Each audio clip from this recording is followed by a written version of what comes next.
બીજો ધની ત્રિલોકનો નાથ જો આજે ઉકળતી જઈ કે રમવા આવ્યો છું બેટા. જેના મનની ભાવના હશે ને લેવડા, અને તો ભાવના પૂરી ના કરું તો બારે અને લ્યા ગોળા મને ખબર છે કે તમારો નેજો લઈને જવાની વાર છે લેવડા.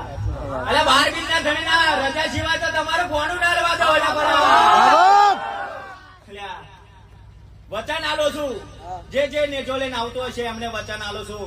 અલ્યા 5 પબ્લિકની સાક્ષીની અંદર એટલું બેટા બોલો છું, તમે નેજો લઈને આવો અને 12 બીજનો ધણી એટલે હું કોણ કહેવાયો એટલે બેટા એટલી યાદ રાખજે. અલ્યા મારી ભાદરવી શુદ્ધ બીજ એટલી જ હતી એટલે ગોડા, પણ 12 સેકન્ડ ની અંદર પરચા પૂર્યા હતા 12 બીજો ધણી કહેવાય, એમને નહીં કહેવાય એટલે ગોડા. તો અલ્યા તમારા મંડળ વાળાને એટલું કહું છું, જે નેજા લઈને આવતા હશે એટલે બેટા તમને જો અલ્યા 12 પગલો ની અંદર 12 પરચા ના પૂરું તો 12 બીજો અને લ્યા અડધી રાતે ડખો પડે અને તું આ પીઢીને યાદ કરજે તો ઘોડે બેસી પલાર ના નોખું તો 12 બીજો ધણી